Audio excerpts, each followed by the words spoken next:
Hello, Team Grand Plus Morning po!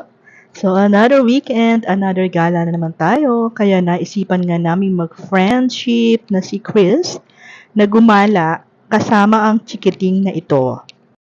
Dahil si Daddy Jimmy ay pupunta sa kanyang friend naman, kaya walang choice, kailangan kong isama ang baby Jamie.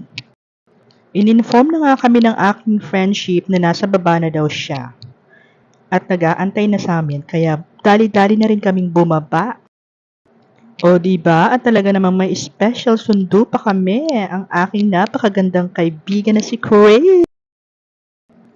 Dahil nga napakatagal ng panahon na last na nakapunta ako sa The Louvre, Abu Dhabi, kaya sabi ko, excited ako talaga na makapunta ulit doon.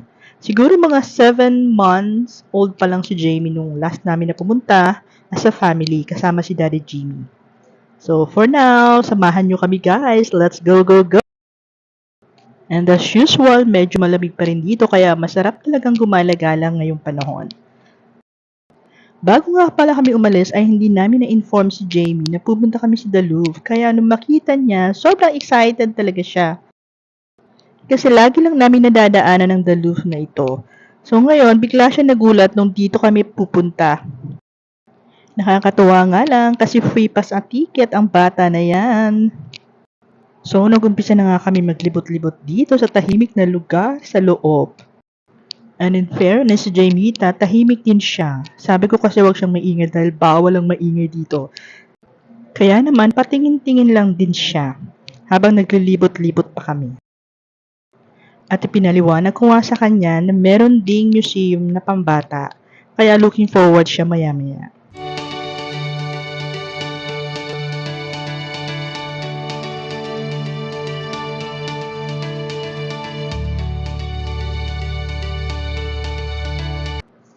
Maya-maya nga lang ay nagutom na talaga kami kaya nag-apura na rin ang batang ito kaya in-order na lang namin siya ng kanyang favorite. At naghanap na lang kami ng restaurant dahil sobrang gutom na rin talaga kami. Kaya naman, samahan nyo kaming kumain guys.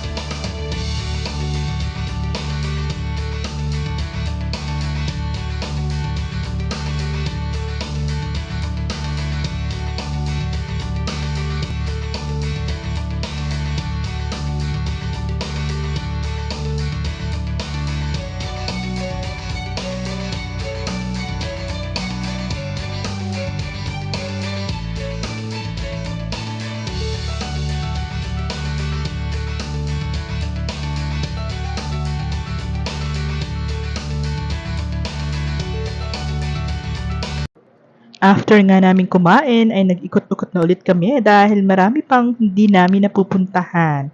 O diba? Picture-picture, video-video. Ang ganda ng panahon, ang presko ng hangin kaya ang sarap-sarap talagang maglakad-lakad. Sobrang nakaka-relax. At si Jamie din ay sobrang nag-enjoy talaga siya guys. At ang nanay naman, o diba, may pag-aura pa. At after nga dyan, ay pumunta na nga kami sa Infants Museum. And syempre, sobrang excited ng baby Jamie. Ito na talaga yung moment niya at hinayaan lang namin siya maglaro dyan. Talaga namang tuwang-tuwa siya. Kita nyo naman ang ebidensya guys, nang pauwi na kami, nakanganga pa. Thanks for watching guys. God bless you all!